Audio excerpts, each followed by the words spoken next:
I usually assume there are going to be 25 people here, and then you overwhelm me. There are lots of new faces, and I appreciate that a lot.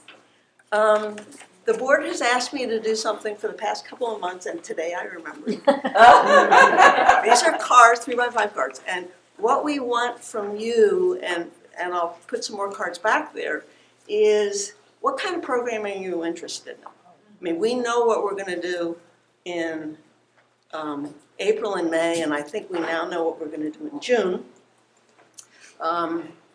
April is a panel discussion amongst organizations that are trying to encourage young people to go out and vote.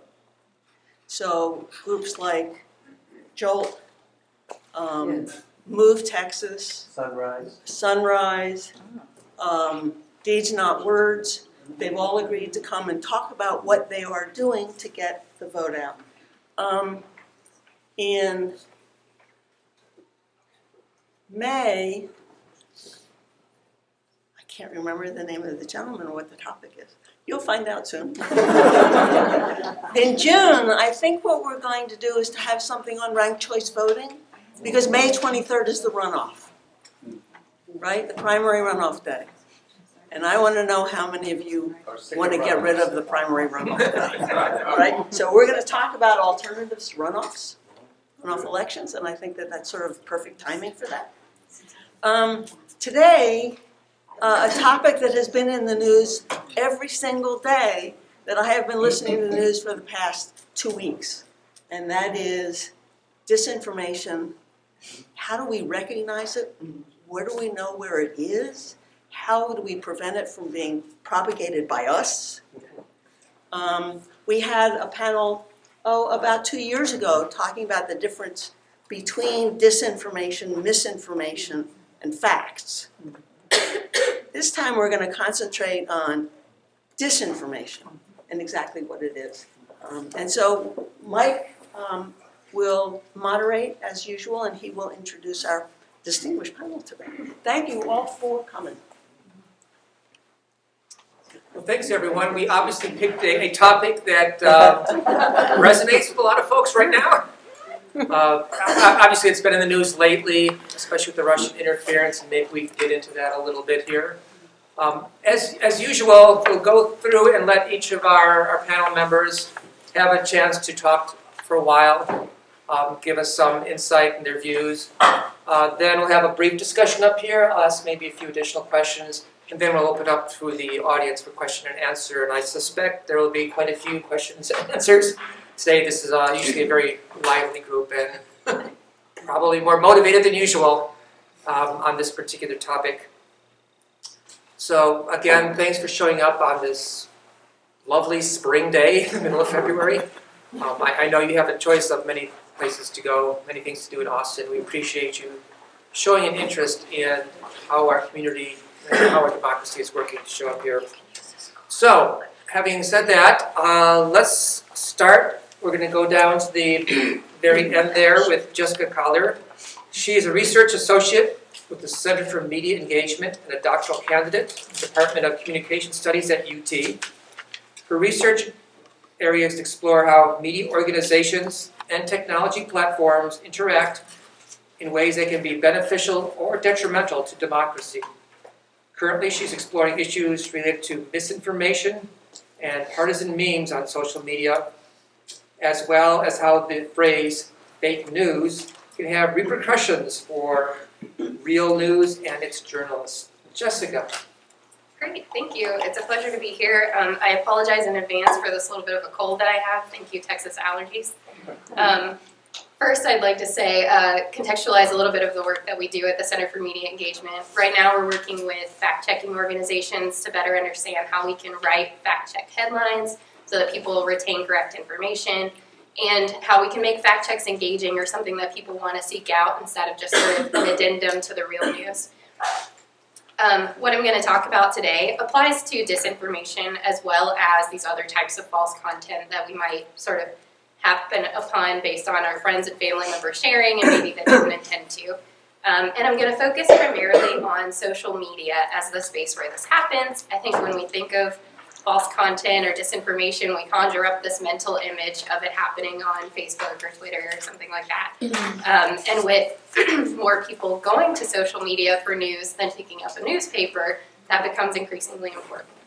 So we got a couple questions in advance. I'm going to try to tick through those and provide my tips and suggestions to you as to what you can do to sort of address this problem as it happens in your own life.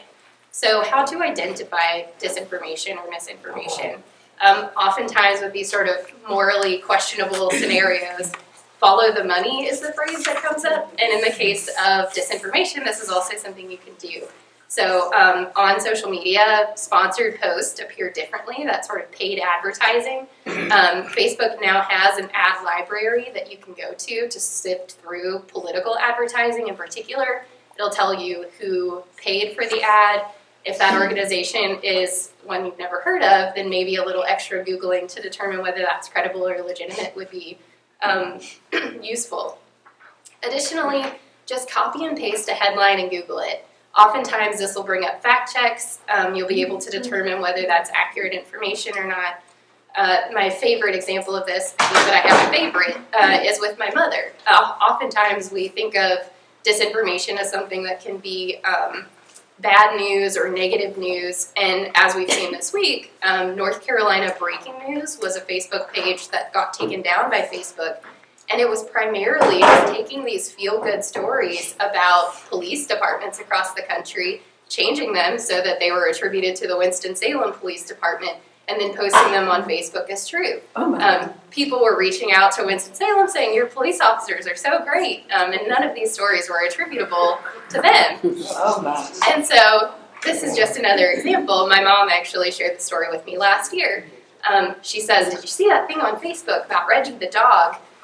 Reggie was a dog who was at a shelter that got adopted by a lovely family. They couldn't train him. They didn't know why he wasn't responding. They went through his adoption paperwork, found a letter. The letter was from Reggie's original owner, who happened to be deployed to Afghanistan, and indicated that if Reggie were adopted, it was because he was not coming home. And the whole time my mother's telling me the story, I was like, there's something fishy here. This doesn't sound right. And so as she's finishing this very lovely feel-good story, I'm Googling this information about Reggie the dog Facebook.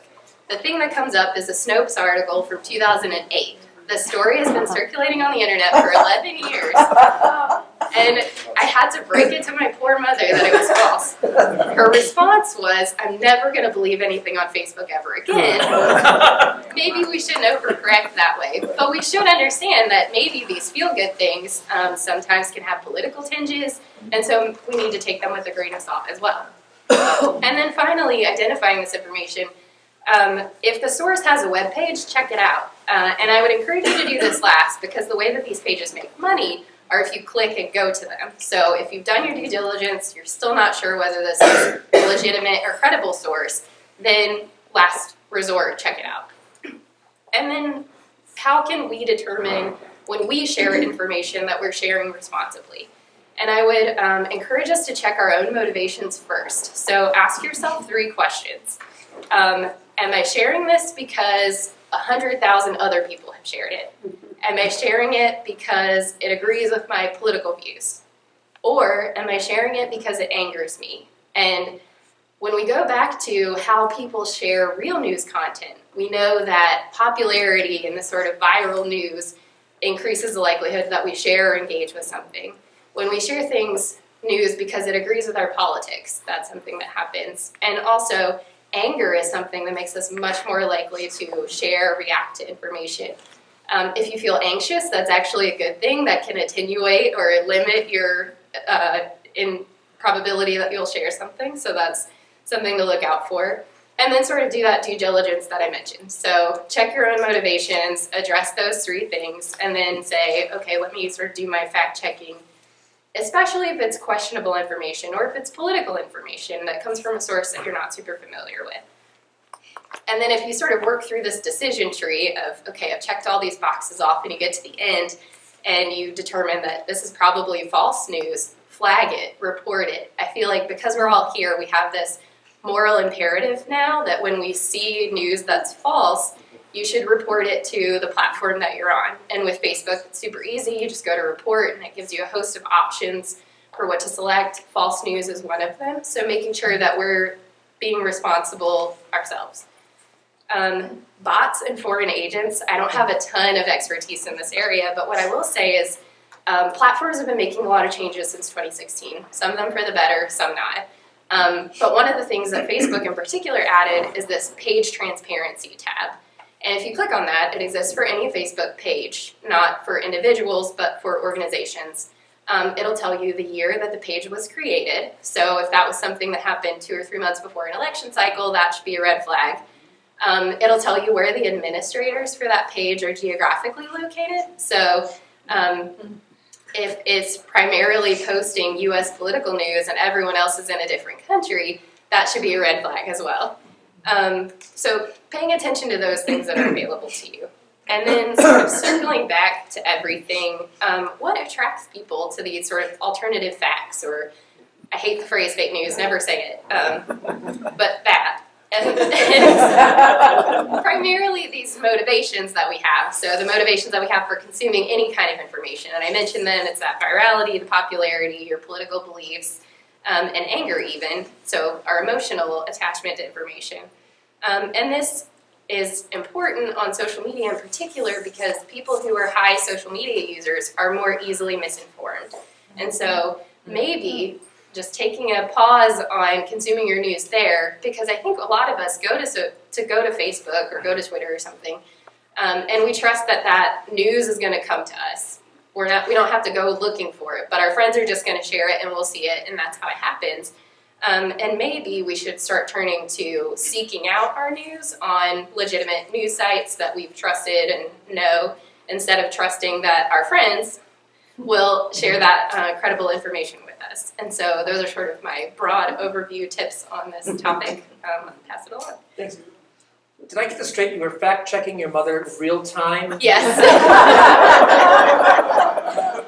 Just curious, how many people have been actually able to do that real time? How many cases was it actually your mother? Okay. Thank you, Jessica. Next up, we'll just go right down the line to Kevin Welch here. He's the president of EFF-Austin, a digital rights organization that was founded alongside the Electronic Frontier Foundation and continues to be a member of the Electronic Frontier Foundation Alliance. Yes, that is correct. That's right. At EFF-Austin, he leads their push to educate the public and politicians about the important digital civil liberty issues of our times. Your forte is not exactly in fake news and misinformation. That being said, I can speak to some of the technical things as well as some of the legal things, and I do have certain thoughts as well. Yes, and I guess just to follow up a bit, so Electronic Frontier Foundation, they're based out of San Francisco. We're kind of the Austin group here who works in that space. And in my day job, I'm a software developer. I actually work at a company here in town called Civitech, who's working to create software to help progressive political campaigns win their elections and get the vote out and stuff. So tell your friends. So I can speak a bit to some of the legal and policy things, as well as just kind of give some of my own thoughts on picking up on some of the excellent advice you just heard. One thing I would personally recommend, I do this a lot because I moderate a Facebook group where I share a lot of stories in this space. Do not share a story if you've just read the headline. You should actually read the article. I know it's tempting, but the truth, I can tell you how many times were like, initially I thought the headline sounded very promising. When I actually read it and researched it, I found it was not what I initially thought it was. It advocated something I didn't agree with. It said false things. So now there is the concern she rightfully raised about, well, you're giving money potentially with clicks to sketchy people, but definitely don't share just off the headline because it sounds good to you.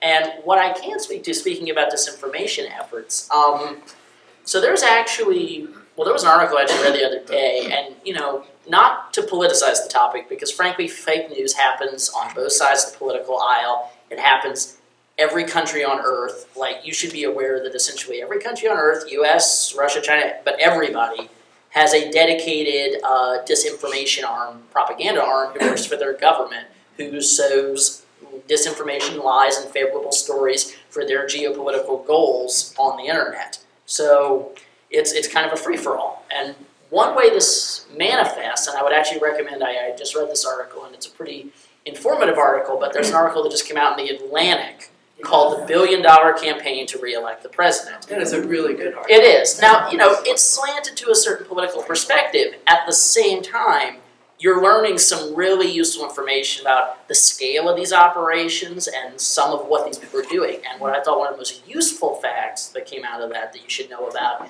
is they are weaponizing people's trust of local news and local newspapers. There are hundreds of fake sites on the internet masquerading as local newspapers that publish tons of local interest stories about, the city council or the local sports team, and they look legitimate, but they're not. They're completely fake. And what they will do actually is once they've tricked enough people that there's some real local newspaper like the Tacoma Times, or whatever, not real, sounds real, they'll start slipping political propaganda into the stories, basically. So don't just be, this sounds like a legit newspaper, this isn't some sketchy radical's blog. It's like, no, they're getting very sophisticated at these operations. And I think, it can be hard to defend against. As I said, one, reading the actual article is a good first step. I would also recommend that if you only see one website reporting something that it's not been picked up anywhere else, you should be incredibly skeptical. And yes, to her point, we're very tempted to post things that confirm our biases. Yeah. If you, let's say there's a particular politician you don't like for whatever reason, and let's say you see a news story where they were reported to have said something that just proved everything you've always known about them. But it also seems very out of character, like this is a smart politician, they wouldn't have been stupid enough to say that. It confirms your biases of what you think about them. But if you see a news story purporting that Hillary Clinton just admitted rigged DNC to beat Bernie, it's like, well, if you're a Bernie fan, you may think, of course I knew it, but let's face it, that doesn't sound like something she'd say. So, I am a Bernie fan, but I would be skeptical of that story. And that goes to whatever your beliefs are. If it seems out of character but confirms what you want to think is true, I would exercise caution. And to speak of some of the technological things going on, take a platform like Twitter. A vast majority, well, not the majority, but it's been estimated up to 40% of the traffic on Twitter is bots. Not people, bots. And the way these botnets work actually is, and you can kind of spot these botnets if you start to know what to look for, but they're accounts that don't really have that many followers, maybe a couple dozen, and they often all follow each other. You'll see this weird network of these same 50 accounts all follow each other. And you'll see it suddenly almost like a switch being flipped. They'll suddenly all start retweeting the same thing. And you can even often figure out maybe who the botnet belongs to by, what country would it be 8 in the morning that they all start retweeting each other? So, but the scale of these operations are quite vast. And it's a very difficult problem. We have to exercise a lot of skepticism in what we see online. But it's as I said, I can speak a bit, to some of the policy stuff because it runs into some very difficult questions around free speech because you'll see a lot of people proposing solutions to clamp down on the fake news. Some of which are good ideas, others of which not so much. I want to hand things on, but I think this will probably come up, and I'm sure some of you have heard this in the news, but there's a lot of people who are talking about a law called Section 230, and you see a lot of people on all sides of the political spectrum wanting to get rid of that law. I'm happy to talk about it more later, but whatever the solution to fake news is, we at EFF think that actually getting rid of that law do more harm than good, actually, and I'm happy to talk about that more as we go on if some people have some questions about that. But I know Is there a 1 or 2 sentence description of 230? It's basically it shields platforms from liability of user-generated content is what it is. It's the sort of thing where it will sound good to get rid of it initially, but I'm happy to walk you through there. You run into sort of the moderator's dilemma when you debate getting rid of this law of how much or how little do you force people to moderate. So, disinformation is a problem, and I have my own thoughts on maybe some things we can do to fix it. But one thing I try to do in educating on this topic is I'm like, well, whatever the answer is, I don't think getting rid of 230 is the answer. Because you see people as diverse as Hillary Clinton and Ted Cruz both not liking this law. Of course, I like to joke, if people that disparate don't like the law, it's either a very bad law or a very good law. I would argue that. But as I said, I want to not hog up too much of the time. So let's hear Sharon's introduction, and then we can return to some stuff. Okay, let me read Sharon's introduction. Dr. Sharon Strover is the Philip G. Warner Regents Professor in Communication at the University of Texas, where she teaches communication and telecommunication courses and directs the Technology and Information Policy Institute. Some of her current research projects include examining social media, the digital divide, and the rural broadband development. I'm going to turn over to Sharon, and she has some slides. Yeah, so I'm going just to. a few, and I'm going to invite you to just cut me off, Will, on this. And I want to say I'm so happy to be here because a lot of my own research is about libraries and how libraries function for exactly these kinds of purposes, bring people together to talk and hash things out. And I also live in this precinct, so I actually vote, nearby and everything. So you all are probably my neighbors in some shape or form. So I'm really happy to be here. I think all of us speaking beforehand agreed we're not experts on this. I certainly feel like I'm not an expert on this. I have a couple of little research projects looking at disinformation, and I thought I would just talk. It sounds as if there was already a talk in this forum, kind of differentiating fake news from misinformation, from disinformation, and a lot of times those terms are used interchangeably, but I brought some slides just because so much of what we think fake news might be, or at least what I used to think it was stuff like, oh, it's just a fact that's wrong. But in fact, a lot of fake news is really much more, it's not news at all, frequently. A lot of the times it's powerful emotional expressions of some sort. And these were some prominent fake news slides. I don't know why that Google Ads thing is popping up on this, but that were prominent during the disinformation campaigns of the last major election. The other term, misinformation, is a really broad term that covers a lot of different topics. I think we think of these subjects usually in a political framework, but there's misinformation around all kinds of things. The anti-vax movement, for example. Right now there's a lot of misinformation around the coronavirus. Misinformation can kind of congeal around a lot of hot button topics that mobilize our emotions pretty easily. Disinformation is usually distinguished by being more politically motivated. And I actually have the full slide, the full image a little later on. And we usually use that term when we're thinking about really strategic use and intentional use, not just somebody accidentally circulating false information, or even positively inspired but bad choices of circulation.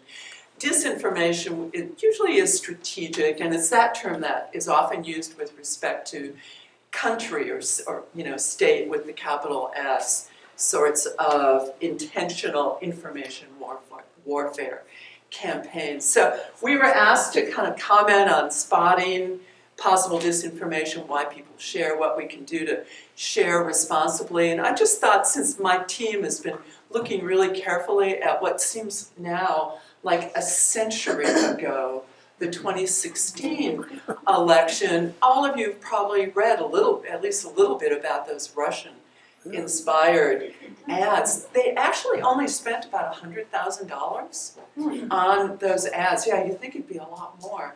It resulted in only about 3,500 with what were called sponsored ads because they bought them. But those ads were circulated, ended up being viewed or in the boxes, as it were, of over 30 million Facebook users, because they would be shown to a group, and then a group would say, oh, I like that, and then share it on. So someone has to share it.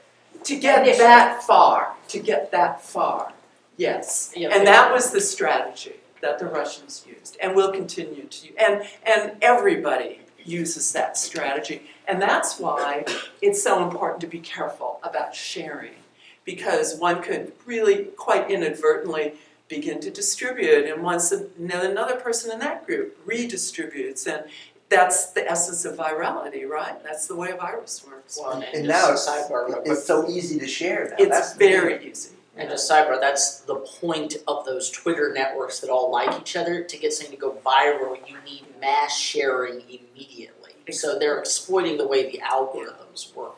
Right, and the same thing happened with Twitter. There were more tweets than Facebook ads that have been linked to the Russian IRA, but it was the same process fundamentally, and all sorts of people were deceived by this, including leading newspapers like the New York Times that reproduced tweets in the course of a story citing, well, somebody tweeted this, and unknowingly, of course, that it was in fact a Russian tweet that they were quoting. So what do you look for? There's a lot of things that one can look for, and Jessica and Kevin have already mentioned several of the things.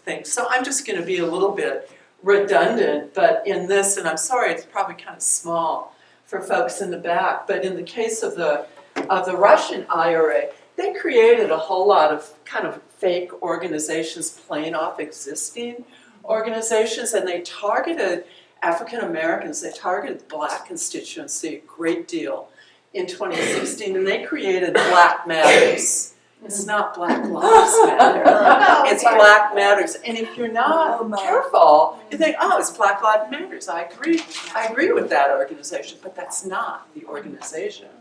So they were playing off of it, and I just thought this was sort of interesting. And as we looked over those ads, you know, this is not news. This is an ad about the father of Alfred Olongo, who was trying to create a police reform foundation. You know, news value kind of low. Somebody's creating a foundation.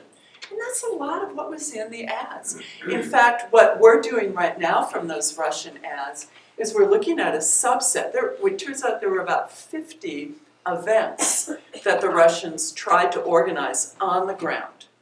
And they did that by getting Confederates. You know, like any of you could have been a Confederate if you agreed with a message and thought, oh, well, here's something I'd like to support, I'm going to go to this. The Russian would reach out to somebody saying, oh, I was supposed to come, but now I can't make it, can you take over for me? And that's the way the Confederation actually worked. You know, people found sympathetic messages in these ads, and for the actual meetups, local people took over and actually hosted those meetups in several locations. And this is an example. So this is one of the directions from that set of ads where they were trying to mobilize people. But I also wanted to let you know that behind anything you see, there's metadata, and you normally can't see that. Although, Jessica, maybe some of this appears on what you, yeah, when you go to some of the tabs that she mentioned. But if you go and look, if you can get beneath the surface of some of these sites and ads, you can actually look at ad text. You can see where they were targeting. Like that slide that I showed you was targeting a Black constituency, and their ad so they were targeting, in this case, people who had expressed interest in Martin Luther King Jr., African American Civil Rights Movement, African American history, and Malcolm X are Black. So you can clearly see that there was some targeting going on in that case. And if you take the time and scratch deeply enough, you can find that kind of information. That said, I'm going to add a caveat right now that I bet we're all going to emphasize, and that is most of us will never do that. Because that's a lot of work. That's a lot of work. And the nature of these kind of media, Facebook, Twitter, Instagram, all social media, is to get it's quick. You know, something you can look at on your phone, you can scroll up, it's quick. So the best thing that one of the best things we can all say is slow down. Yeah. You mentioned very briefly how we might pull that up.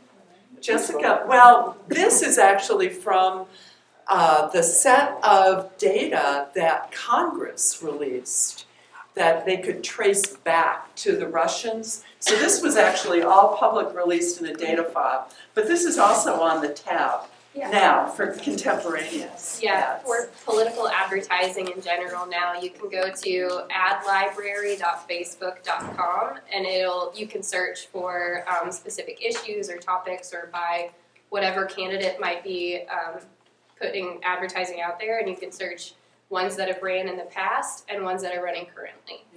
What I loved about this is could have been a tip-off to some rubles. They paid in rubles. And in fact, You know, so when Facebook put the data set together, maybe that was a clue. well, and I mean, even to speak to that, one of our board members actually, he's not on our board at the moment anymore, but he was a fairly high-up executive at Facebook here in Austin, and yeah, you know, he told me right after it happened about the whole ruble thing, and I was like, that wasn't a red flag for anybody, and he's like, you might find this really hard to believe given how rich and powerful a company Facebook is, but there was no internal process to flag that. Money was money. Yeah. There was a hand over here. Yeah, there is a website, I don't know if you're going to address it, but there is a website called Snopes, Yes. which is my go-to destination. That's great. And I mention it only because I almost got caught in that trap yesterday. There was a marvelous quote attributed to the man who is now our president, and I could not wait. And I just thought to myself, not even he would say that. And so I went to Snopes, and sure enough, it was. We're gonna, thanks, we're Okay. gonna have audience questions after this. I don't wanna get into this mode. Okay, you have some planned questions, I guess, or? Yeah, Okay. Do you want me to go a little? panel longer? members can interrupt anytime they want. Okay. Well, I just brought the visuals because I think the visuals tell so much of the story, and this is simply one of those 50 slides that was trying to organize an event, and this was targeting Not My Heritage is obviously the byline, and it says Stand Up South Carolina, let's stop the propaganda of hate and white supremacy, trying to get more left-leaning people together to go to organize at the State House. They organize, and I think this is significant too because everybody is talking about this right now as well. The Russian ads weren't exclusively anti-Hillary, they weren't exclusively pro-Trump or anti-Trump, they were both. So the whole idea was create dissonance, create discord, and get people to, fight. And even now, this week it's been reported that somebody apparently is seeing evidence that Russian social media plants are both pro-Bernie and pro-Trump. So, it's sort of the same dynamic. And right, that shouldn't be interpreted necessarily as Russia wants Bernie to win. They're just sowing chaos is what they're doing. Yeah. And, So, yeah. and just to the point of those fake events, like I actually heard like the coup de grace that they actually pulled off with some of these fake events is they created a rally in Houston that they invited both Black Lives Matter activists to and All Lives Matter activists to, and a real life riot between the two groups happened from completely fake events organized from Russia. Yeah. So we looked over all 3,500 of those ads, and we were looking for the sentiment, and there's this wonky little tool we used to do that, for good or for ill. Statistical tools sometimes aren't that great, but it is what it is. And this particular ad was actually rated by this tool as being the most negative of the ads. I actually, from on an emotional level, it doesn't seem the most negative to me. But this says another gruesome attack on police by a BLM, Black Lives Matter movement activist. Our hearts are with those heroes. And there's a funeral procession there. And the most positive ad is this one. It's about a 12-year-old black kid who is launching an inspirational arts for kids business. So these ads were just all over. They're not really newsy, though. When it, and that, again, they were really playing to emotional response. And here's the full out slide that you saw, a partial. I think this is much more incendiary than the funeral procession slide that I showed you a minute ago. Another they're all sponsored ads. The Army of Jesus, Satan. I mean, you can see that part of it. Satan, if I win, Clinton wins. Jesus, not if I can help it. And they're arm wrestling. It's a very incendiary image. Was this Russian? These are all the Russian ads. Well, yes, these were in the back. Oh, you don't No, want that. yeah, we'll get plenty of time for questions. Okay, sorry.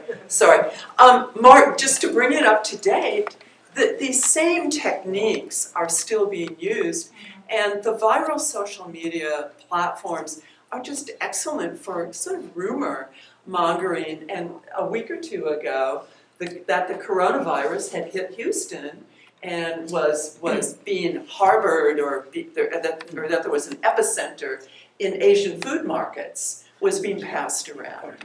And a lot of people abandoned those markets, and Houston officials had to come out and say there is no coronavirus here, nothing is happening, but there is a way in which these platforms really escalate untrue information, misinformation, or it could be disinformation as well. So these terms have already been kind of thrown around. There's sock puppets, entities with fake accounts.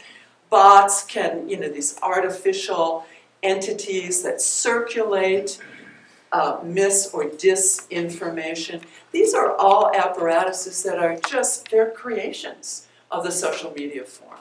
This is what social media are really good at doing. And the problem comes that when the problem arrives, when we kind of get to trying to say, well, what can we do about it? Because a lot of the policing of these entities has to occur at the platform level. And without some form of regulation, it's doubtful we'll get very far. The companies are talking about self-regulation. That may be another topic for conversation. But I will say, a lot of this stuff is very hard to identify. And I'm putting together a panel, and I'm going to invite you to come to it, for later on in March on media manipulation and misinformation. And I was talking to a reporter from the Texas Tribune, asked him if he wanted to be on this panel. And he said, well, I don't know that I've really encountered any misinformation. It's hard to know. It is really hard to know. But to that point, he said, well, he talked to some other folks in the newsroom, and he came back and said, well, we get a lot of crazy shit. That's a quote, that's a direct quote. We get a lot of crazy shit in here, but nobody knowingly has sort of dealt with mis or disinformation. We don't really have a specific strategy. But to kind of echo what Jessica and Kevin have said, looking at the domain name associated with whatever this post is, the source, doing a little scratching beneath the surface on source, spelling errors and poor grammar. I think that's going to be less prominent because entities deliberately planting information are using a new technique. Now they are finding in-country Confederates who will have very good command of, say, the English language, or if they're in Brazil, of Portuguese and so forth. So that I bet we'll see that less often in the future. Memes are something that we can definitely get into in the conversation, but there's more mimetic content now, and memes really play off of emotion and emotional response. And because memes are historically kind of galvanize and live off of sarcasm and humor. We often, when we see a meme, we don't even think. Can you give an example? What What would be? Oh, there's been a bunch of popular memes. Like during this, we saw some of them that were repurposed by the Russians. Like there was a Bernie Sanders meme. There's an image like a strong man standing up and he's all colored with different like primary colors, red and yellow. And then in a meme, just the textual content would change along with the image. And usually mimetic content is some kind of visual image and people just change the text associated with it. I'm sure anybody have a current example of something that There you've was looked at? one that Trump was taking a picture of, and his face was kind of orange. It was the official White House photographer that took the picture, and that's been on in different, forms Yeah. all over Twitter. Repurposed and then and you just add your content. You can often see mimetic content because the image quality gets a little degraded, or if you look at the edges aren't quite right. That happens too. Well, there are standard what are called image macros, which are Yes. sort of Hall of Fame memes that get shared a lot. And I mean, there's a bunch of very famous ones. Bad Luck Brian, that was popular 15 years ago.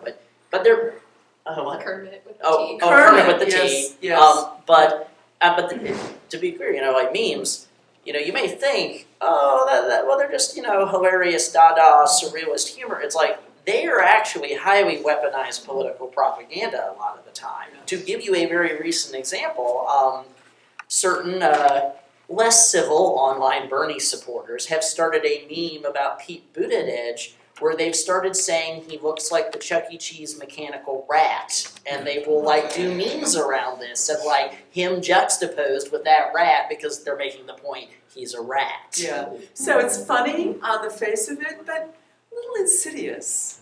I'll admit I find it funny, but I'm also kind of I'm laughing, but I'm this is political propaganda. It's funny, Yes. but it's political propaganda. Yeah. So there are a lot of fact-checking sites. Snopes is one, and Jessica mentioned a lot of others.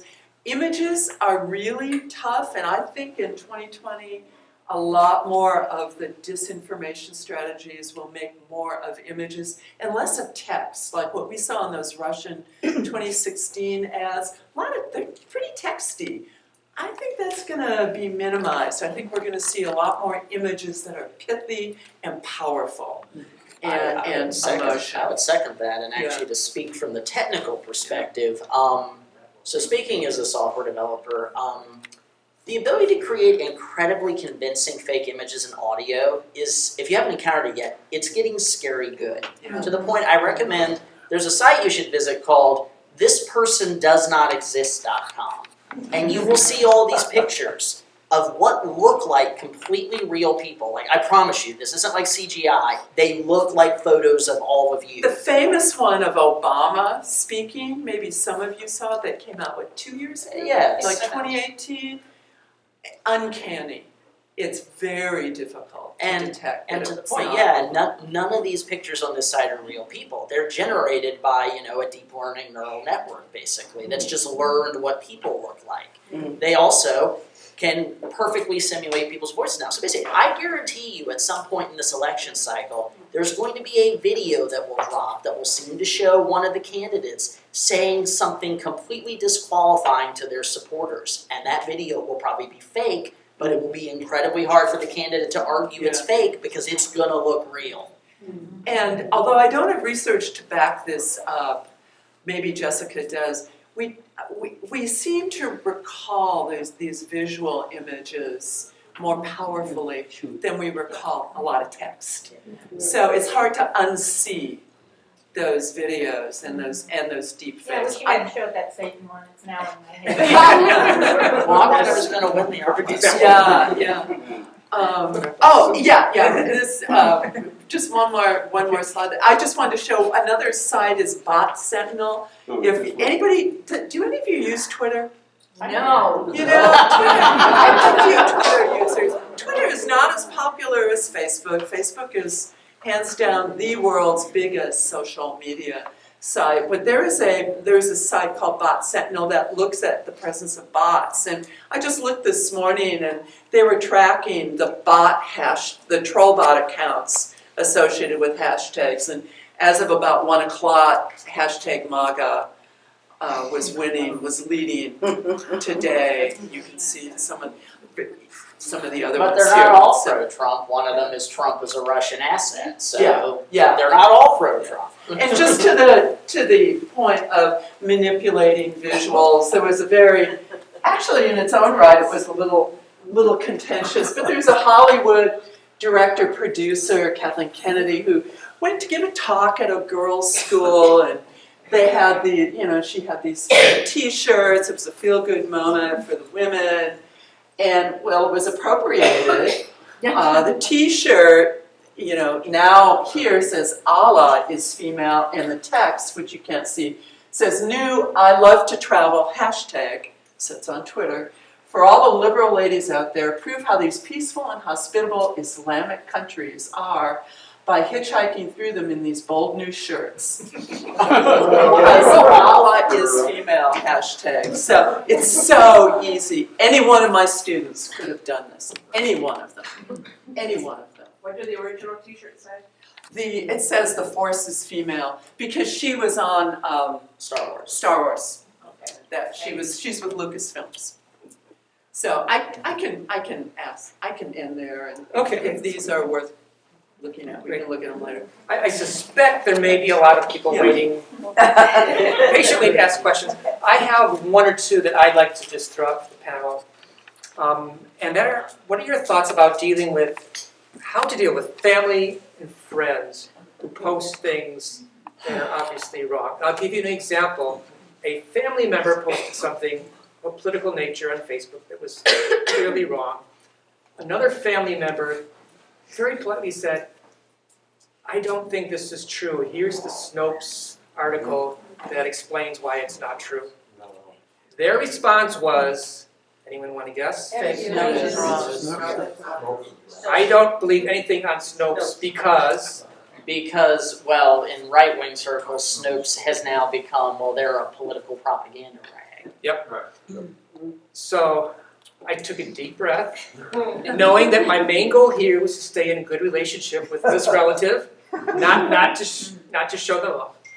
And I asked, well, what news sources do you use to check your facts online? Please share it with us. Well, they responded with, I check many sources. Say what they were. Yeah, that's They didn't say what they were. In other words, you could read between the lines. I keep looking until I find something that supports. But just general comments. How do you deal with family and friends who you want to stay in good relationship with during this election cycle? I'll jump on this first. So there's research that's looked at this, how we can do this. And closer ties, so family members are more trusting of fact checks from other family members.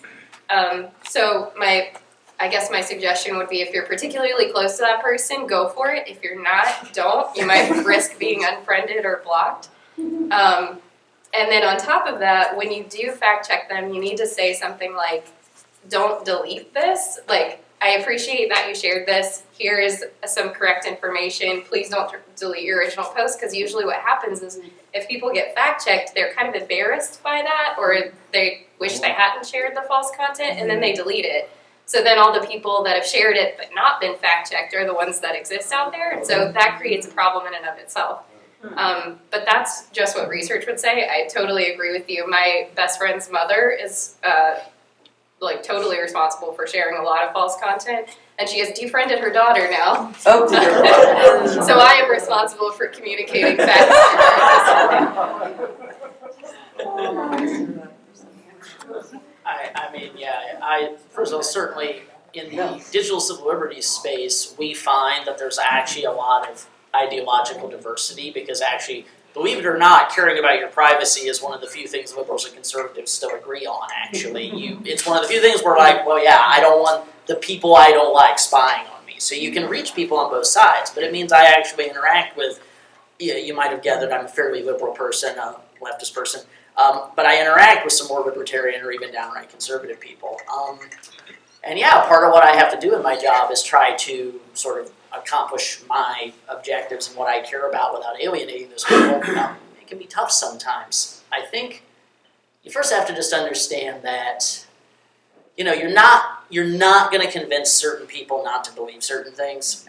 And first of all, certain people are just a lost cause in the sense that they very much, they have a kind of cultish way of thinking about the world. And what they think is true comes before evidence. And you're just probably not going to reach those people. But at the same time, I'd argue those people, believe it or not, I think are actually a relatively small fraction of people. I think most people are fairly reasonable and reachable. What I think you have to focus on is remembering what their worldview is and what they fundamentally want in life. And a lot of it's pretty similar actually to what you want. And you really, I know it can be infuriating that this person is saying something that to you is nonsense, but I think you have to zoom in on what the commonality is and find the place of agreement. Like for instance, somebody will be ranting about something I disagree with them about, and what I'll do is I'll try to zoom in on the place where I emotionally get where they're coming from, and I can try to thread that to a point of commonality. Like, so for example, I remember that I was having a conversation in our Facebook group the other day with, I posted an article about that that Kickstarter employees had recently just unionized. They'd become the first major tech company to form a union. So it was kind of big news, big deal in this space. And, you know, I had one of our followers, he's a very smart guy, but he's definitely one of the more conservative people who tends to interact with us. He's coincidentally from Ukraine originally, actually, but he's not a Russian asset, he's from Ukraine. But basically, he kind of chimed in, he's kind of a, little more, it can make sense given he grew up in communist Ukraine, but he's a little skeptical of unions and a little more for, the rights of an employer to do what they want. And, I knew I wasn't going to convince him unions are good. Like, I'm not going to convince him of that. So what I chose to zoom in on was, well, I know people feel differently about this, but traditionally EFF and EFF-Austin have supported tech worker unionization because under existing law, there are more free speech rights for tech workers who are in unions, specifically as relates to what they might blog in their off hours. So they have more ability to express their authentic political opinions and not get fired by their employer for them. So I tried to thread in on something I know he and I are more in agreement on, free speech rights, versus getting lost in the well of talking about unions, which he and I are not going to agree on. So that'd be my advice to you when you have relatives believing fake news. Find the points of commonality and zoom in on that, because you're not going to make them change their whole worldview, but you can focus on where we're common as human beings. I think that makes total sense. I don't really have much to add other than that. I think what both of your responses have in common, at least in part, is maintaining some open lines of communication. Because once you kind of start drifting apart, it's easy for folks to kind of go down their own little rabbit holes. And that may lead one to places where you don't want to go, and they don't want to go. You don't want to see them go either. So keeping those lines open, I think, is a good strategy. Let's open it up for audience questions, and I'm going to have to ask Joanne to help with the chaos here. The general rules are that you can ask a question. Please make it brief because we have a lot of people who want to ask. One follow-up question only. What we don't want to get into is a back-and-forth dialogue with the panel here. And we'll have time after for milling around. Plenty of time afterwards. So let's start here and then here. Mine's an easy one. Is it possible for Dr. Strover to post her slides on your website? We will do that. Oh, sure. Perfect. Yeah. Okay. Thank you. When you're in a family with someone you disagree with, you're still going to be family even though you disagree. But when it comes to tribalism, if you believe the wrong things, you could get thrown out of your tribe. Could you comment on the importance of tribalism? So what's the exact framing? So with your tribe, do you tips on not getting thrown out of your tribe? Like, is that what you're interested in? No, how important do you think tribalism is in confining people to a particular worldview? Well, very be my initial gut answer. I don't know. I think back, maybe because I'm old. I think that it wasn't that long ago that we were not spitting at each other as much as we are now. And I can't help but think there's still something resident in all of us that wants to, be with other people and unite with other people and find some common ground. So I don't think, even though it does seem as if political tribalism is popping up around the world right now, I feel very optimistic about at least the people in this country being able to stay together somehow and to respond to sentiments that unite us rather than divide us. So.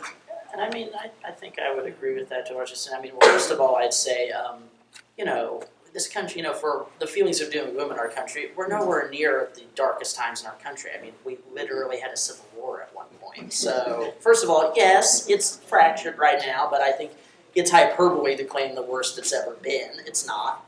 And I think there's a tendency with new technology to think that certain things are unprecedented and that we've never dealt with this before. But actually, once again, I don't have any degree in this. I'm just kind of revealing I'm a nerd. But if you go back and look at a lot of what the big thinkers in ancient Athens and Greece were talking about, they're complaining about all the stuff we're complaining about when it comes to democracy. Like people like Plato and Aristotle, they complained about fake news. They didn't use the exact same word, but they absolutely complained about it. They complained about politicians who were demagogues who could trick people with lies and emotions. It's part of why they thought smart philosophers like them should be in charge. They wouldn't fall for that stuff. But I mean, to be even honest, the Greeks even had a very Trump-esque figure that certain historians have even commented on. He was a guy named Cleon, and all the educated intelligentsia of Greece hated this guy, and they even kind of blamed him for the disaster of the Peloponnesian Wars, actually, with Sparta. But what we do know about the guy is he was from a lower social class. He appealed to the common people. He even apparently had a weird way of speaking that his contemporaries who studied rhetoric thought was aggravating. But people really liked him because, he would call out the corruption in the old, rich, aristocratic Athenian families, which was real, by the way. So, like a lot of these demagogues we see all around the world, they're seizing on a nugget of genuine truth.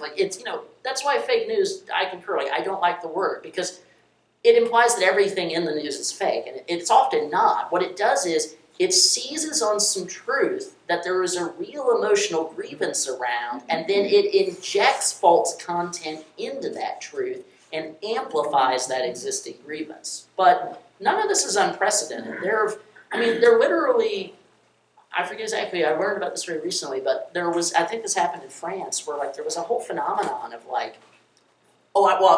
there were literally fake paid supporters that politicians on other sides would pay to clap for them at their speeches. That happens around the world. Yeah, but it was invented in France over 200 years ago.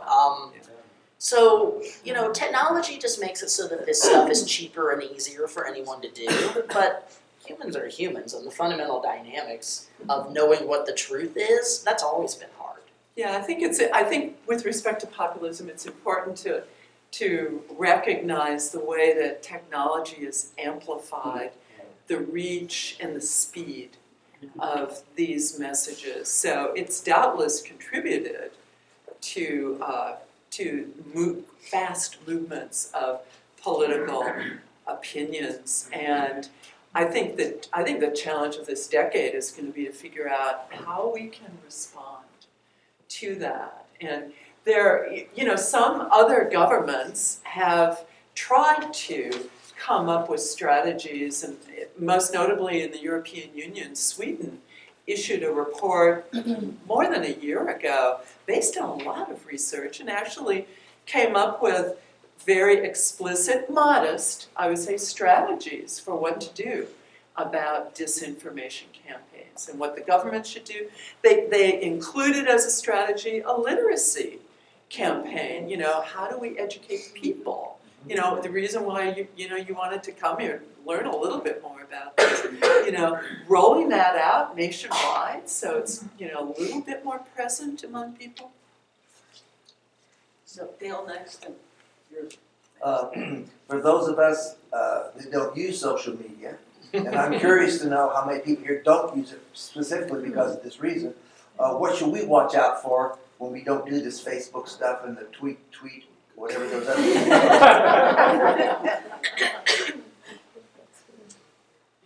I think if I think about my family and the people that I know, I constantly hear, did you see this thing on Facebook, or did you hear this? So I think we are at risk, even if we don't use social media, of having other people communicate that information to us. So knowing when people say that maybe, you know, take it with a grain of salt or caution.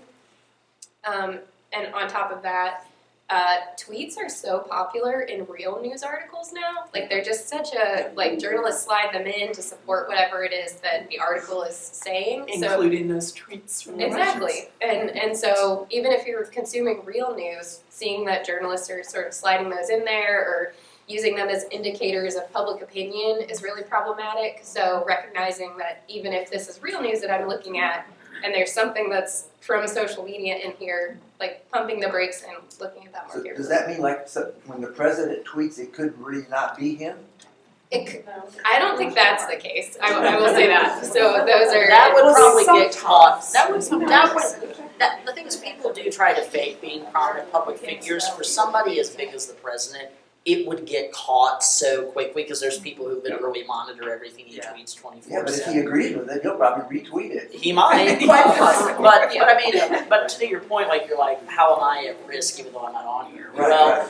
Well, disinformation takes many forms, and I was already talking a bit about that there are fake local news sites. Well, it's important to understand that due to the fact that a lot of local news is actually owned by big conglomerates you've never heard of, they often force their subsidiaries to put essentially paid pieces promoting a viewpoint into the feed and pretending it's just organic opinion of the local newscaster. This happens quite a lot, actually. So just because you heard it on your TV local news at night or on your local radio station, it might not be an organic opinion of that particular station. It might have been mandated from the corporate office in New York City or not. And that's I think that's a really important point. That Like Sinclair? I didn't want to politicize it, but yes, Sinclair a is lot one of of the most you, prominent since it was sort of examples. exposed, and a lot of you are probably familiar with the exposure. Does anybody else not do social media here, or are we the only ones? I don't do it. I'm kind of forced to do it given what I do. But it's almost that it reappear, I think, is almost unavoidable. Yeah, even if you don't do social media, you still get information and news from the internet, And even if it's not on Facebook. There's what's called an agenda setting effect, and journalists, there are a lot of journalists on Twitter, and that's why Twitter was such a popular site for disinformation strategies, because they know they can reach journalists and politicians. Those are very high using constituencies for Twitter, because they will repost and retweet and work it into their stories. And just to give you an example, okay, fine, you maybe don't use social media, but I imagine you at least go online and Google things and whatnot, or maybe not. But an example would be that the Google News feed, the first usually several posts at the top of the feed for anything you search are actually paid ads, and they've actually made it a little harder to tell they're paid ads recently. They made them look a little more like normal posts, and there was actually, to speak of how this can be politically manipulated, there was actually an incident where there was some news story going around in the cycle that I think was a bit critical of Pete Buttigieg. Specifically, was when people were pointing to his work and time at McKinsey Consulting.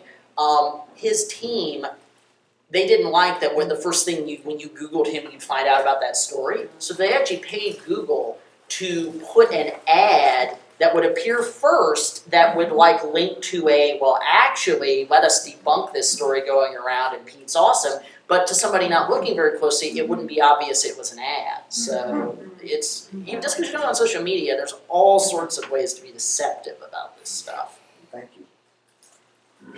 My question for Sharon and Jessica, and also for Sharon and Jessica, what role do you think citizen journalism has to play in all this, since editorial and advertising are still really together? And then for Kevin,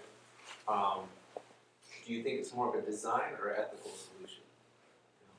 Just if you think about the scrolling newsfeed and groupthink and likes and how it's all kind of meant to support the sales part of all this. It's all free, everyone's like sign up for free. What do you guys have to say? I personally have always been a fan of citizen journalism. Repeat the question. What's the role of citizen journalism in this whole process? Is that fair? Yeah, fair?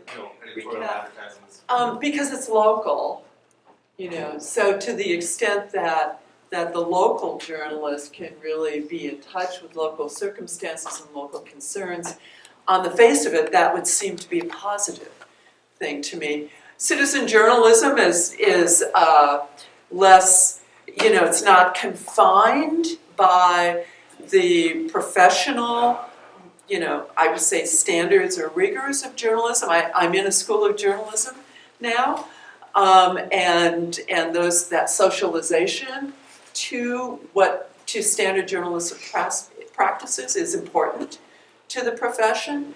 But I still think there's an important role for citizen journalists, especially in areas that lack their own newspapers.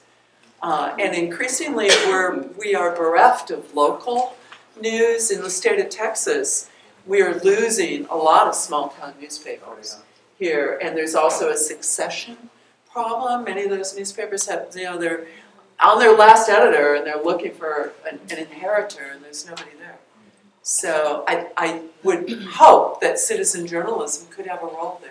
Yeah, I would echo that and say, especially in places that don't have news deserts, where people don't have local news, but they want it, citizen journalists play an incredibly important role there.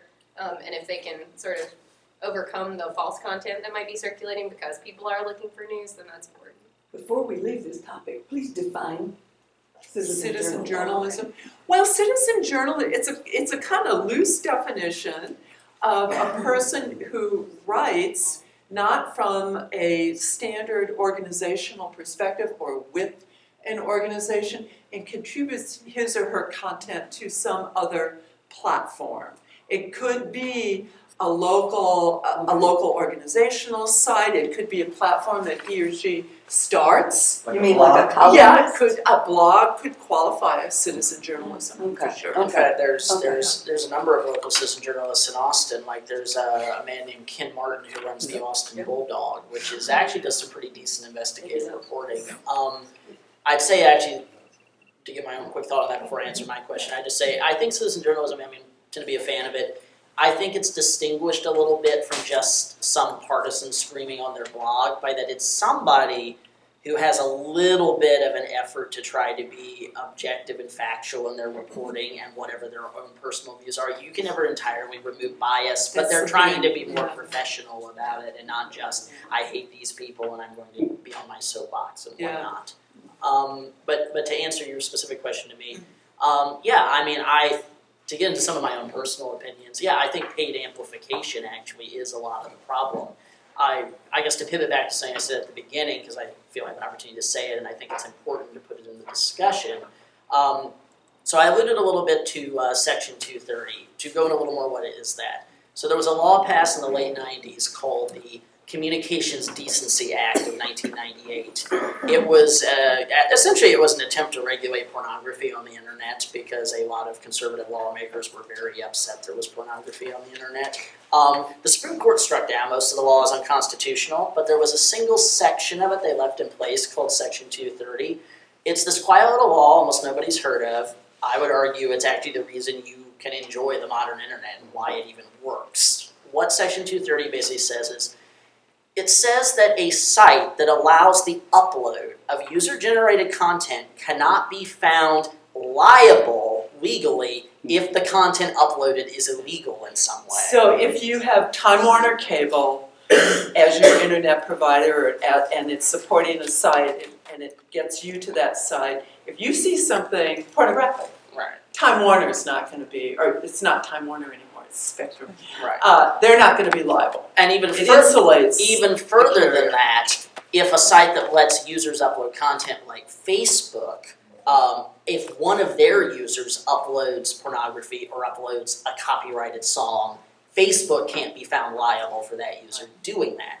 Now, as I said, we've been hearing a lot of criticism on both the left and the right, who neither side likes this law, but for very different reasons.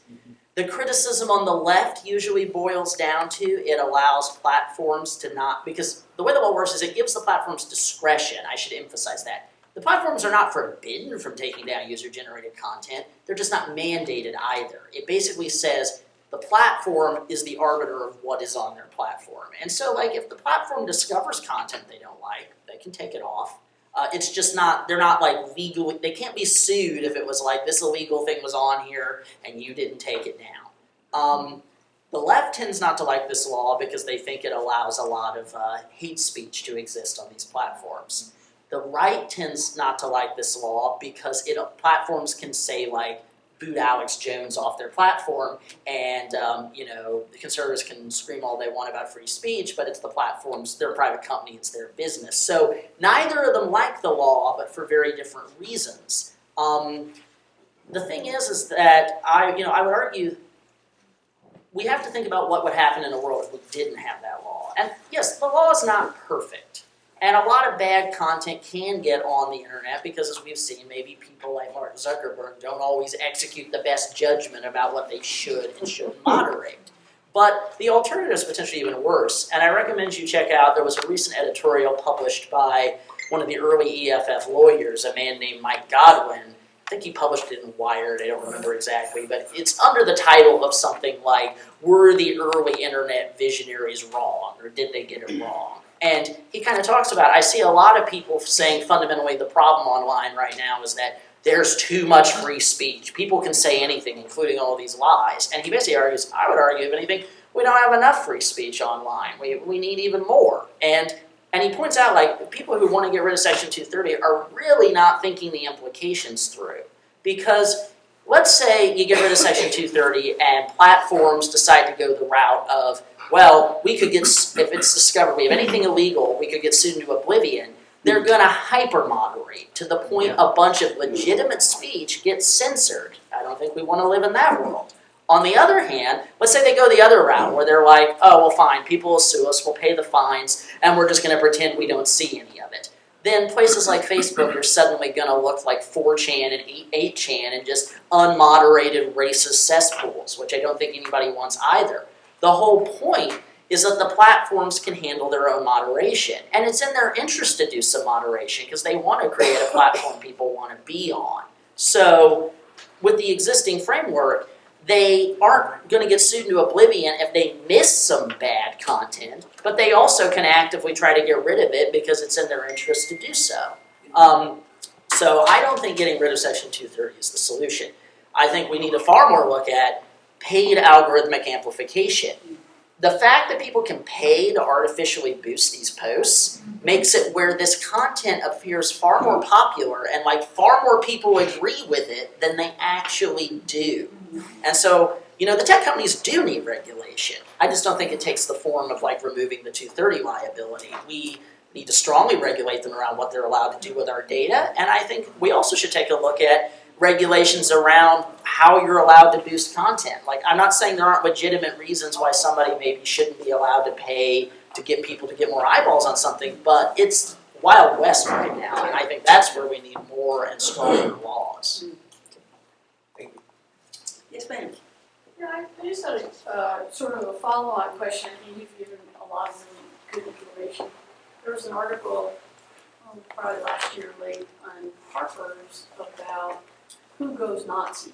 And it's a parlor game where with all the right stressors and all the right information, they see who they can flip to be a Nazi. And I don't think that's far from the distance from the things that we get bombarded with every day. Not necessarily that, but in disinformation.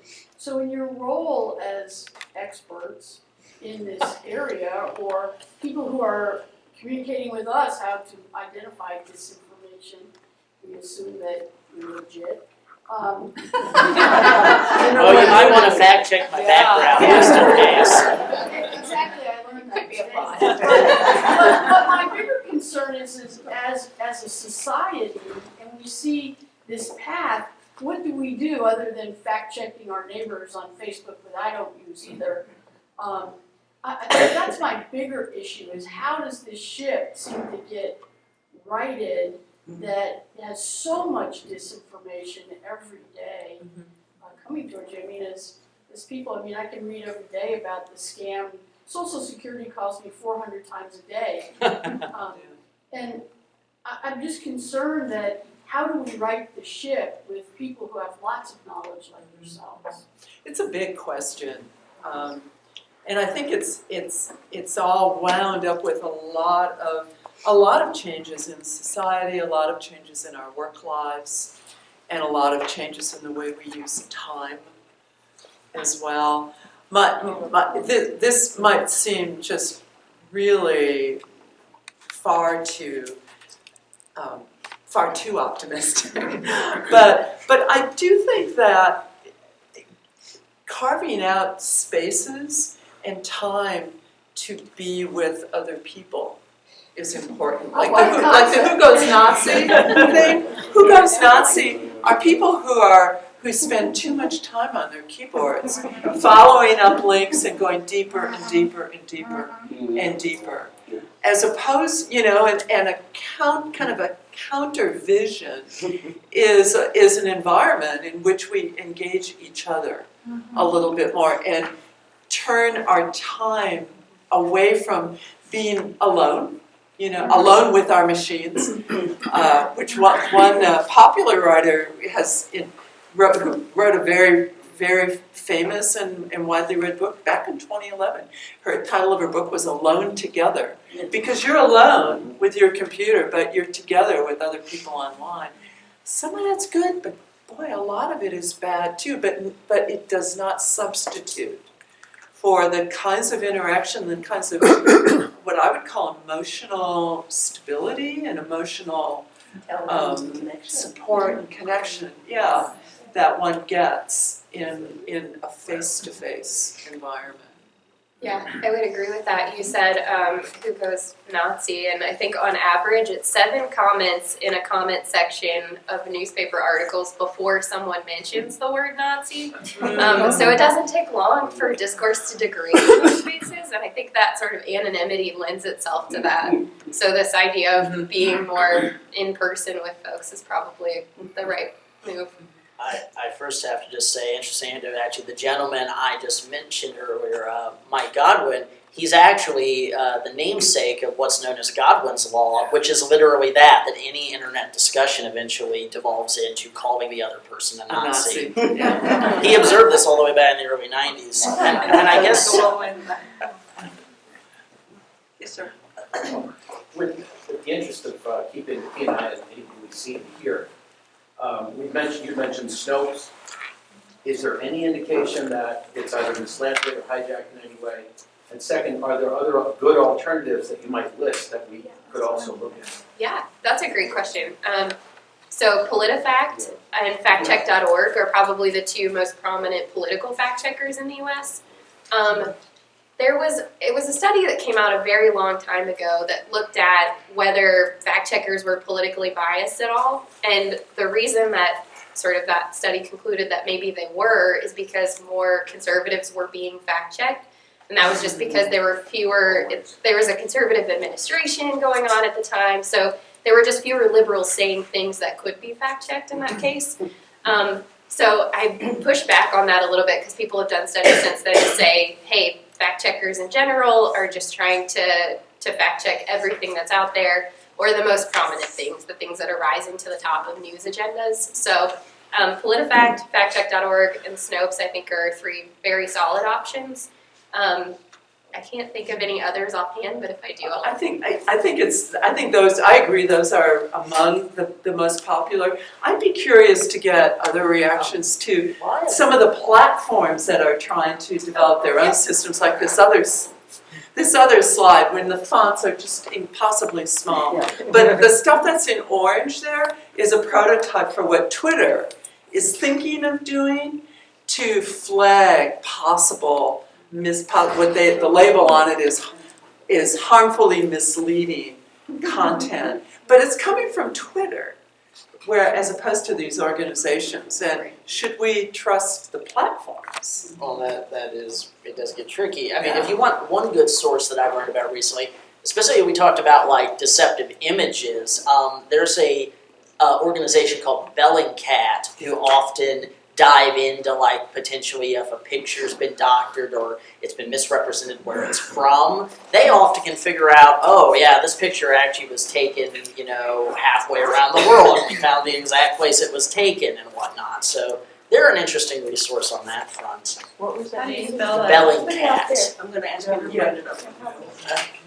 Let's see if I can It's an interesting source.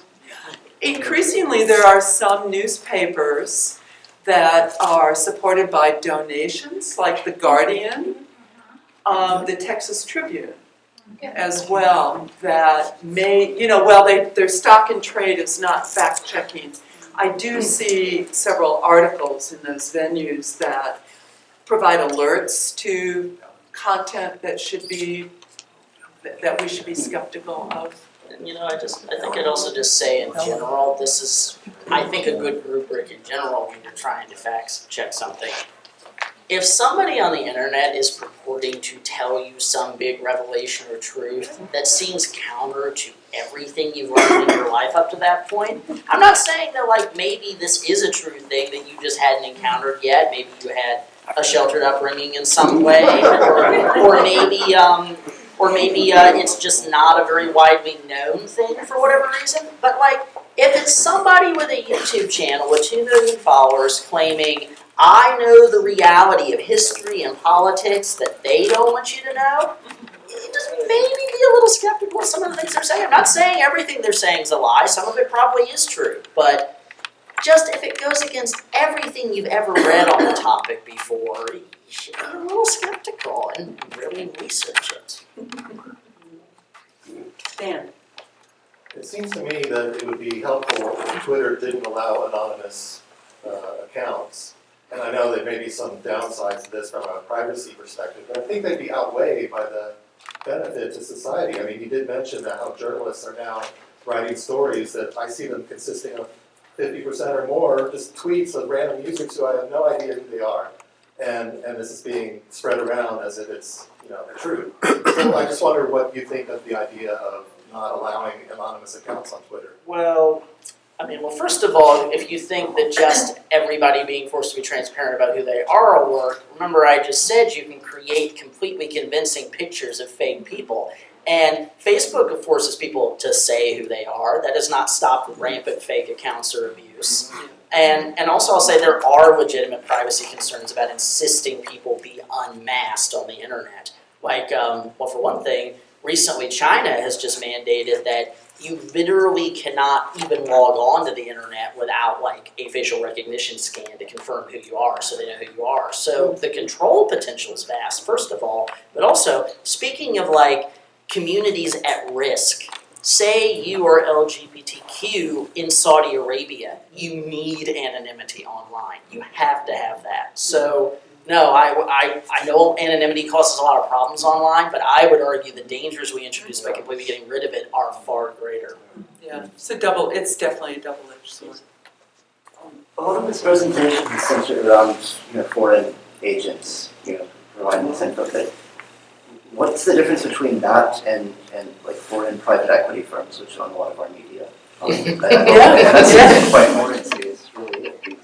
Well, and to that point, I was really happy that Kevin brought up the issue of paid content that is pushed, because at a certain point, the onus is on us to both identify that kind of content and to evaluate, the source so that we can then move on to evaluate whether we want to agree or disagree or how we evaluate it. But I think that's a really good point. And well, just to speak to like bizarre foreign things, talking about like weird online newspapers. I'm kind of blank on their exact name, but there was an online newspaper that had something like the name China Sun or China Herald. I don't remember exactly. You do see them shared and popped up sometimes. So it turned out, and this website would share a lot of very anti-Chinese government, anti-Chinese Communist Party stuff, but then a lot of people also started noticing they're also sharing a lot of pro-Trump content, which might make sense because Trump likes to pick fights with China. But what it turned out this website ultimately was it was actually run by the Falun Gong Church because they actually really like Trump. Because it turns out that, they are really persecuted by the Chinese government. They have every reason to hate the Chinese Communist Party, but, desperation can make for strange bedfellows. They've now actually become convinced that they've almost become like a doomsday cult where Trump is their savior who's going to finally defeat the Chinese Communist Party. He's the chosen one. Oh my goodness. So like, you really, any news organization, you do have to do a bit of digging. Who are these people and what is their agenda? Yeah. Do you think that Americans are just so transparent that the Russians can just get into our heads? In a word, yes. And speaking of double-edged swords, we're a free and open society. The availability of our information systems and the circulation of information has historically been something we tout, we think it's a real hallmark of democracy. But it is definitely playing a significant role in information warfare. My question was, do you think that they had American help? Or do you think that we are that transparent that they were able to develop these really sophisticated ads? I tend to think the latter. And that's not to say there may not be some American help. There may be. But I also know that one of my undergraduate students worked with those Russian ads, and he was tracing back the sources of the content, and a lot of the images were just pulled from other, usually online sites, a lot of meme sites, 4chan, and Reddit actually are popular testing grounds for a lot of content that then later makes its way onto more wide circulation sites like, and platforms like Facebook. So I think, I personally do not believe that in the case of those ads, there was kind of homegrown assistance, unless it was inadvertent. And I guess I'd just say, I tend to agree with that. We're like, yes, Russia does have agents in America. That being said, one of my pet peeves is how anytime somebody doesn't like somebody, they're now Putin's best friend and Putin wants them to win. It's turned into just a bogeyman and you attack your enemies with no evidence and say Russia loves you. There are Russian agents in America and they do sow discord, but I agree. Russia has some of the best computer scientists and programmers and hackers in the world. They're traditionally considered tied with the US for the best in the world. And, unless you also think that yes, democracy is especially prone to manipulation in this way, but you shouldn't think that that somehow Americans are uniquely susceptible to this and that other countries are immune. Let's not forget some of the early fake news pioneers were actually the US CIA, who actually planted a lot of fake news in their destabilization operations around the globe. So anybody can fall for this stuff. It's kind of human nature, I think. There's a term, it's called reflexive control, that some of the Russian specialists on campus are talking about quite a bit right now, because all of this stuff is very current around all over the country, I think. And they talk about the fundamental Russian information warfare strategy as being very tactical, in the sense that that information this policy of inducing strife is not new. It's been ongoing in different ways for decades, and one of our classes had a former upper-level CIA fellow who left in 2014, he left the CIA in 2014, in to talk, and he was saying that we knew the Russian agents in America were going around physically, like at night, and defacing synagogues and putting swastikas on synagogues to try to create that same kind of strife that's now occurring using these information platforms. It's the same phenomenon. But the idea was to, again, introduce this kind of discord to condition people to believe something that in the long term would reflect the control strategy that Russia follows in all of its different ways and different mechanisms. So there are two more questions in the back. Let's take those first. So I recognize the demographic in the room, but Professor Strover, when I see you and I think about your students, they're not on Facebook, they're barely on Twitter, they're on Instagram and Instagram Finsta. especially. Finsta. So that is fake Instagram, where you tell the real story of your life to just a few people, as opposed to Instagram, which is a misinformation platform. So what is the disinformation that we know? Like, what is happening in terms of disinformation on Instagram? I have not studied that. So I honestly can't say, but I think to your point, a lot of these platforms are becoming sites where younger people in particular are, the current word is curating, are curating their images. And these are their professional faces, images of who they are, what they believe, and how they will perform, that they would present to a potential employer, to anybody who can see those sites, as opposed to very private sites that you share with the people you really trust, and those are the places where you can actually be yourself. But Instagram is certainly invoked, and you can see a lot of Instagram images being repurposed in multiple sites as well that are clearly being mobilized for disinformation purposes. I can't really speak to the strategy issue there, because I honestly have not looked at it. I don't know if you guys have. I mean, I've been, well, yeah, you had other. I've been jumping at the bit, sorry. Yes, please go first. I've talked a lot more. Instagram is my platform of choice, and so I've been trying to monitor whether I see false content and these sort of disinformation attacks happen on there.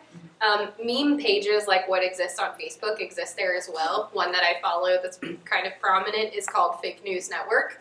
And they're just all about sharing sort of silly memes, or just pictures that have text added to the top and bottom to make a joke. And so they're sharing those, and then every so often there will be one that's completely censored out and labeled false news that Instagram has done itself. And if you click on it, it'll give you a link to a fact check, so it can redirect you there. Or you can click yes, I would like to see this post, in which case it'll let you see the uncensored content, which people, I guess, choose to do. People like it, so I'm guessing that people are actually clicking through to see what's uncensored there.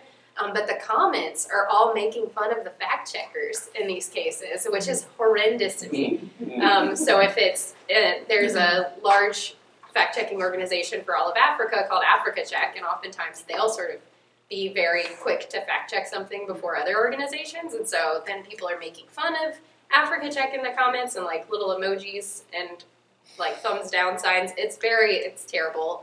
So my next research project is sort of understanding how Instagram is dealing with this problem. I mean, clearly they're trying to, which is kind of hard to do with images because there's no URL, and Instagram's just on your phone. You don't have a web application for that that's usable, really. But yeah, so that's my 2 cents. It's the Wild West. Yeah. And I guess I'll just say, I'm on Instagram. I'm not on the other Gen Z platforms. I betray my own age. I mean, I will say, to give a maybe benign but still very interesting story of Instagram, I don't know if this would be disinformation or misinformation. Because it's more like it was a weird marketing campaign, but it actually happened right here in Austin, where, as we all know, and as I'm sure a lot of us like to mock, there's the whole phenomenon of the Instagram influencer, this person who has this fancy lifestyle and they post pictures of it and it's aspirational and it's usually to sell some product being bought and whatever it is, and people make their whole living doing this. Well, there was what initially appeared to be a real Instagram account here in Austin of an Austin construction worker. And he basically, the story that was told was that he got annoyed at his teenage daughter following all these Instagram influencers, and so he decided to sort of troll her and make his own Instagram account where he would be an influencer and show her just like, you shouldn't respect these people, it's hilariously easy to become an influencer. And so like he started like going to QV Coffee on 6th Street and being like, just get my coffee before I go back to the construction site. Everybody loved this. And the whole then hilarious story was that like he actually was right and ended up getting thousands of followers and became a parody of influencers. But it gets even more meta because it turned out he was actually a paid actor and this was a viral marketing campaign. So misinformation, disinformation, I don't know. But not everything you're seeing is real. Yeah. And it can be, and that it can be so layered like that. It really puts the onus back on all of us to be smart about what we're looking at and how we're thinking about it. The only final thing I can offer is that there is a popular platform among Gen Z and even younger that's called TikTok. It's a video remixing platform. I don't necessarily know about disinformation going on there. What I can tell you is that the company that runs TikTok is owned by a Chinese corporation with close ties to the Communist State Party. So I don't know if disinformation's going on there, but the Chinese Communist Party is spying on your kids on there, so they could be projecting disinformation at them.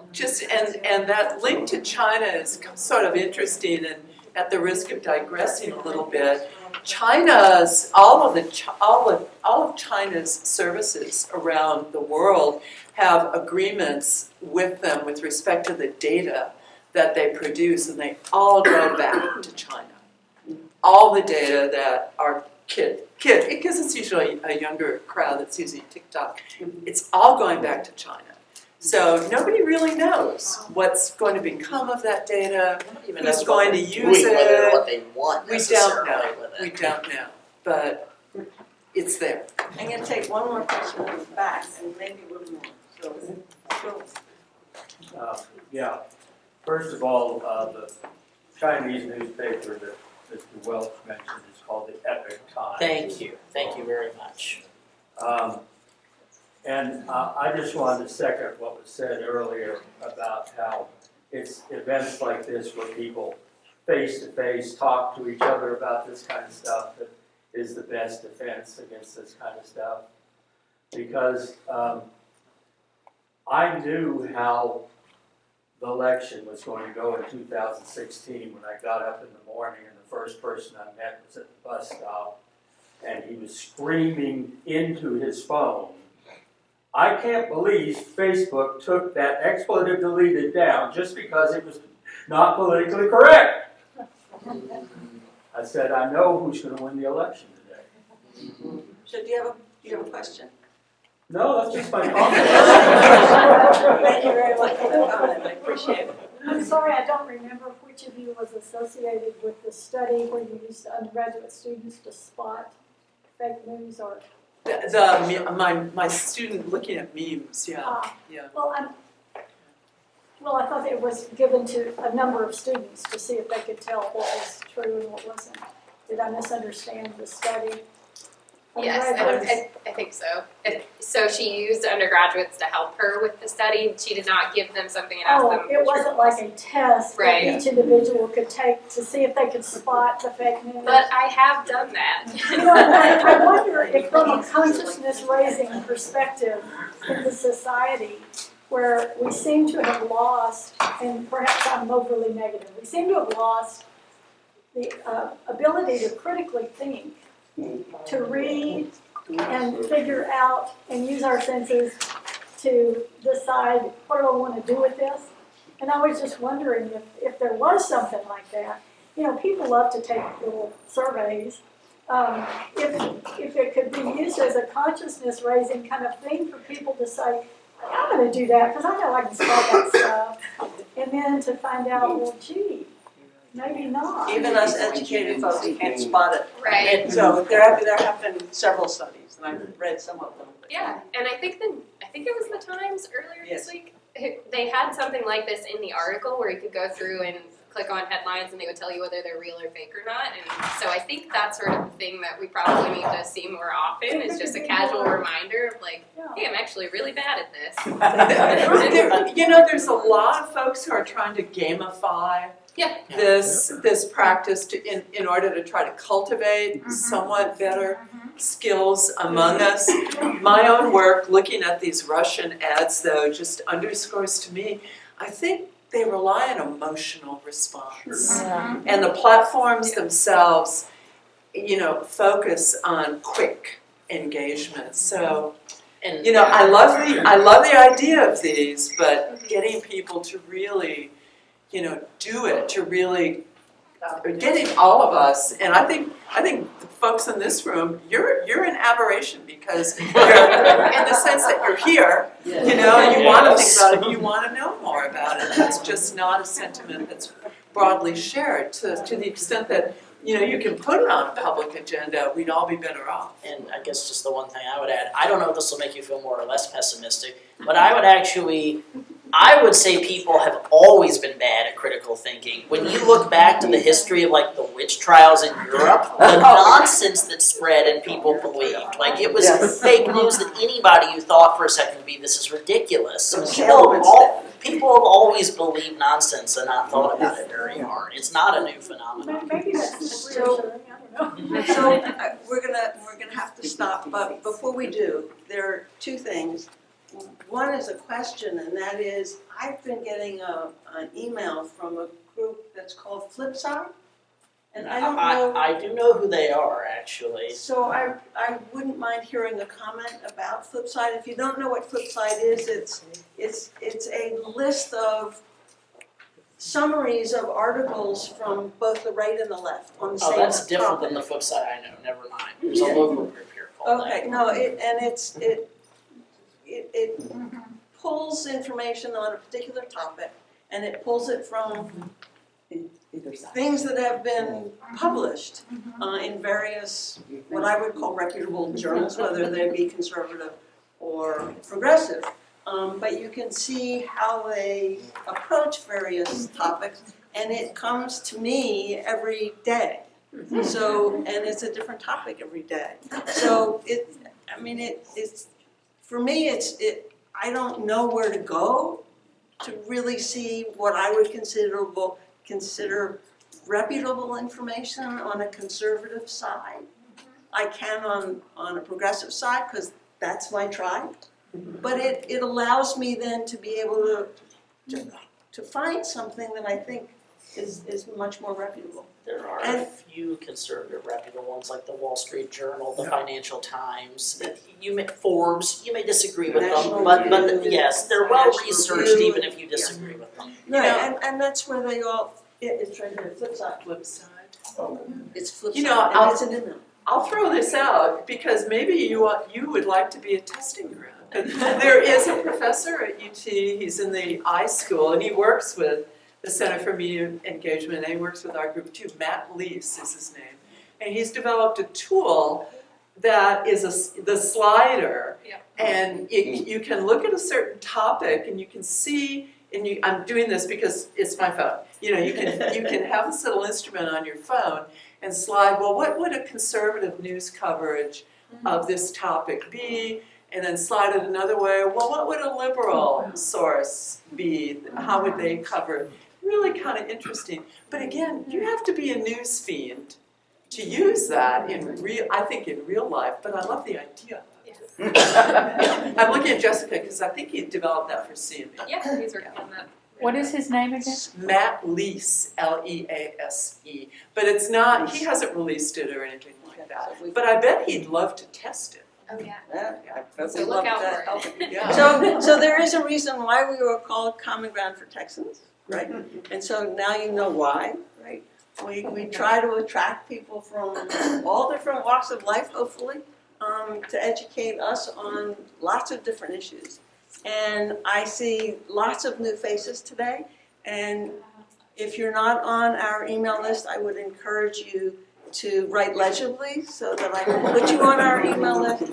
Alternatively, you can go to cg4tx.org, which is our website, and there's a place to sign up for our email list.